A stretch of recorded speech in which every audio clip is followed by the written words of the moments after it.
Bonjour, c'est Pierre, j'espère que vous allez bien. Aujourd'hui, je voulais qu'on parle un petit peu ensemble des différents problèmes qu'on peut rencontrer dans la vie d'un investisseur immobilier parce que on parle souvent des bons côtés de l'immobilier sur cette chaîne YouTube. Voilà, gagner de l'argent avec l'immobilier, faire du cash flow, etc. Avoir des revenus complémentaires. Mais on parle un petit peu moins souvent des côtés négatifs de l'immobilier et en tout cas des problèmes qui peuvent survenir. Et je sais que ces problèmes, ça peut en freiner certains parmi vous qui veulent se lancer dans l'investissement immobilier. Alors qu'est-ce qu'on peut rencontrer comme type de problème? Généralement dans l'immobilier, ça peut être par exemple un mauvais locataire qui ne vous paye pas. Vous pouvez avoir un dégât des eaux dans votre appartement, vous pouvez avoir de la vacance locative. Donc comment est-ce qu'on fait quand on est investisseur immobilier pour avoir le courage finalement de se dire j'investis dans l'immobilier et je peux me retrouver confronté à ce type de problème? En fait, il y a des stratégies qu'on peut mettre en place par rapport à ça, des stratégies préventives, des stratégies défensives. C'est-à-dire que moi, en fait, je suis propriétaire donc, de plusieurs appartements et ce que je fais, c'est que quand j'ai un locataire qui visite un bien immobilier, qui a envie de louer ce logement, en fait, je ne vais pas donner le logement à n'importe qui. Il y a certaines règles à respecter. Dans un premier temps, je vais regarder déjà si j'ai un bon contact avec la personne. Est-ce que la personne est polie? Est-ce que c'est une personne sur laquelle on va pouvoir avoir une relation cordiale? La deuxième chose, c'est que je vais demander à ce locataire un dossier. Quels sont ses revenus, qu'est-ce qu'il fait comme activité, etc. La troisième chose que je vais demander à ce locataire, c'est est-ce qu'il a des garants? Est-ce que ce sont des personnes? Est-ce qu'il a des parents? Est-ce qu'il a un oncle? Est-ce qu'il a quelqu'un qui peut se porter caution pour lui? Et je ne vais pas forcément croire tout ce que le locataire va me dire sur parole. C'est-à-dire que quand un locataire me dépose un dossier, aujourd'hui vous savez qu'il existe quelque chose de magique qui s'appelle Photoshop, je vais vérifier en fait ce que le locataire m'a donné. Donc pour ça en fait c'est très simple, vous pouvez tout à fait dire au locataire, voilà, moi je vais contacter l'employeur pour vérifier. Généralement, si vous dites ça et qu'il a fait un faux, le locataire il va vite disparaître dans la nature. Et pareil, vous allez dire, voilà, je vais également contacter les employeurs des personnes qui se portent garant pour vous. Et vous appelez, vous faites cette vérification. Pourquoi c'est important? Parce que si un jour vous avez un locataire qui ne vous paye pas, beaucoup de gens disent wow, c'est bon, il avait des garants, etc. Mais ils n'ont pas vérifié que les garants, c'était des vraies fiches de paye, etc. Le jour où votre locataire ne vous paye plus, vous devez vous retourner vers les garants. Sauf que si vous vous rendez compte que finalement les garants c'était un contrat bidon, etc., vous avez aucun moyen, si vous voulez, de récupérer votre argent. Alors que si vous avez vérifié auparavant que les garants, qui était l'employeur et que vous avez appelé la société, vous allez pouvoir mandater un huissier de justice qui va directement pouvoir faire des prélèvements sur salaire auprès des garants, ce qui fait que ça va vous protéger d'autant plus envers les impayés. Donc c'est ce type de petite vérification qu'il faut faire. Autre problème qu'on peut rencontrer dans l'immobilier, c'est souvent des dégâts des eaux. C'est des choses qui arrivent, qui sont assez fréquentes. Là c'est très simple, il suffit d'être assuré. Quand vous avez un dégât des eaux, vous le signalez, vous passez un coup de téléphone à votre assurance, vous prenez quelques photos, vous prenez contact avec peut-être le voisin avec qui il y a eu un dégât des eaux, vous contactez votre assurance et au niveau, ils vont faire venir un expert pour regarder ce qui s'est passé et ils vont vous rembourser, les dommages dans le bien. Des fois, vous avez certaines assurances qui vont appliquer une franchise 100, 200 ou 300 euros. Ça peut arriver qu'il y ait une petite perte comme ça, mais généralement, ça se passe plutôt bien. Troisième type de problème qu'on peut rencontrer dans l'un de ces logements, c'est d'avoir des travaux de rénovation à faire. Ça peut arriver qu'à un moment donné, dans votre logement, il y ait quelque chose qui se casse ou qui soit à refaire. Donc moi, une petite astuce que je peux vous donner par rapport à ça, c'est que mes appartements, très souvent, dans 95% des cas, c'est des appartements que j'achète déjà très anciens, tout cassés, que je fais rénover. Et donc, j'ai une équipe d'artisans qui fait ça pour moi. Ce que je fais, c'est que je garde le contact des artisans et pendant qu'ils font le chantier, je leur dis si par la suite il y a besoin, dans un an ou dans 2 ans, de venir faire une réparation sur le logement, est-ce que vous acceptez de venir réparer le logement? Comme c'est eux qui ont fait le logement, ils connaissent très bien, ils savent réparer efficacement. Donc généralement, moi je fais appel à des entreprises de rénovation, tout corps, électricité, plomberie, donc ils peuvent s'occuper de tout ça.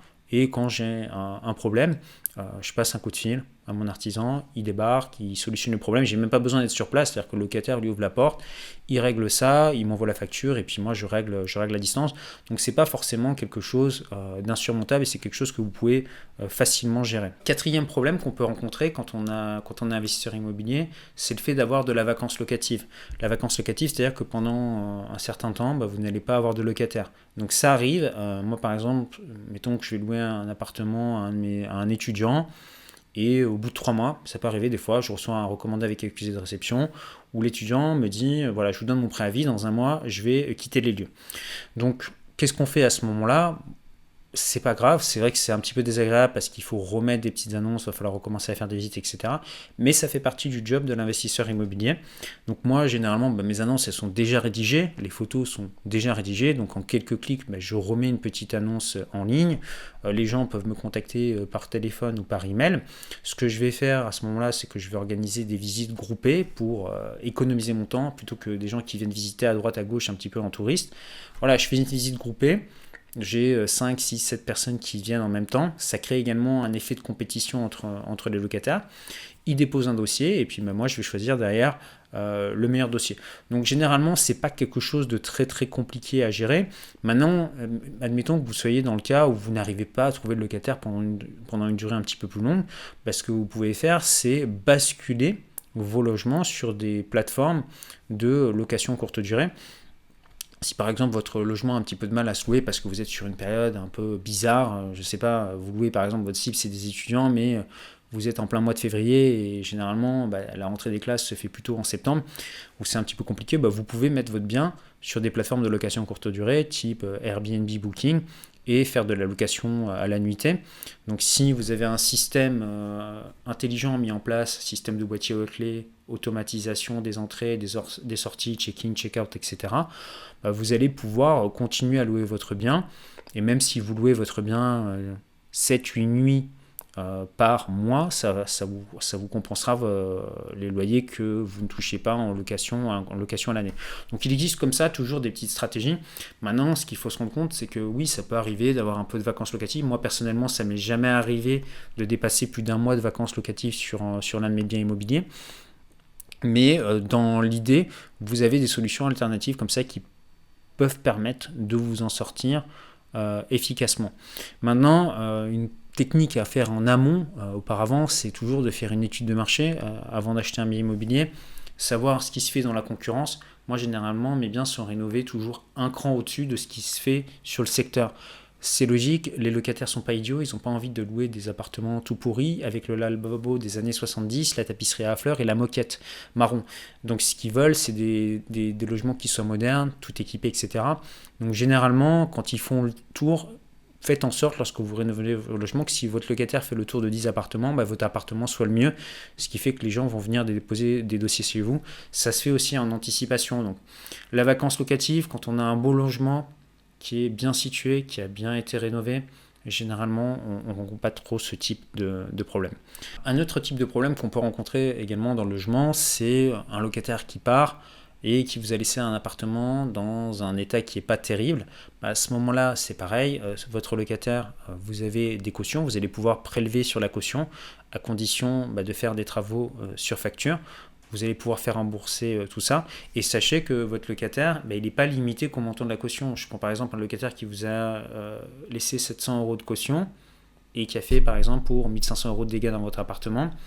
En fait, si vous avez des factures de 1500 € qui ont fait en sorte qu'au moment de l'état de sortie des lieux, vous avez constaté les dégâts ensemble, le locataire vous prélèverez la caution de 700 €, mais il sera redevable également du différentiel par la suite.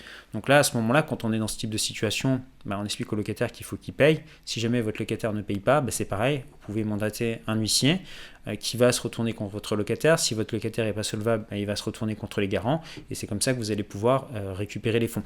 Donc vous voyez, dans tous les cas de figure, ça peut arriver d'avoir un imprévu, ça peut arriver d'avoir un problème, ça peut même arriver de perdre de l'argent, que vous ne récupériez pas cet argent. Mais ce qu'il faut se rendre compte, ce qui est important, c'est de faire le bilan à la fin de l'année. Moi, je pars du principe que si j'ai gagné 95% du temps et que j'ai perdu 5% du temps, au final, je suis toujours plus positif que quelqu'un qui n'a rien fait et qui n'a jamais investi dans l'immobilier de peur qu'on le réveille à 3 heures du matin parce que les toilettes étaient bouchées. Vous comprenez l'idée? Donc, vouloir investir dans l'immobilier sans avoir aucun problème, c'est être un petit peu naïf. Des problèmes où vous rencontrerez un jour ou l'autre, le moins possible, en tout cas c'est ce que je vous souhaite. Mais c'est comme si vous me disiez, voilà, je vais prendre un travail de salarié et puis je n'aurai jamais de problème. Je n'aurai pas de problème avec des collègues, je n'aurai pas de problème avec mon patron, je n'aurai pas de problème avec les clients, je n'aurai pas de problème sur mon trajet pour aller au boulot. Non, à un moment donné ou à un autre, vous rencontrerez également des problèmes. Ce qui est important, c'est qu'à la fin de l'année, ce soit quelque chose de positif.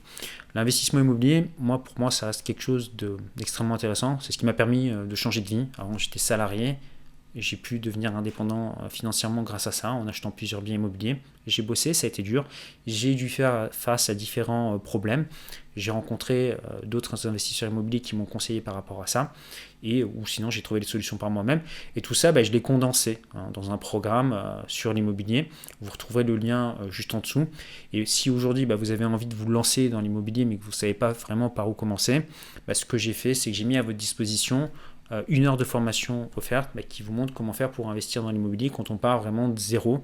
Donc comment est-ce qu'on fait pour trouver une bonne affaire, comment on obtient un crédit sans avoir forcément de capital de départ, comment est-ce qu'on fait pour mettre son bien en location et toucher de l'argent, comment est-ce qu'on revient ce bien en faisant une plus-value. Donc pour y accéder, c'est très simple. Vous avez un petit carré qui s'affiche ici, où vous retrouverez également un lien juste en dessous dans la description. Vous cliquez dessus, vous entrez votre adresse email et vous allez recevoir cette série de vidéos dans votre boîte email. Moi, je vous dis à très bientôt pour une prochaine vidéo. Prenez soin de vous. Ciao, ciao.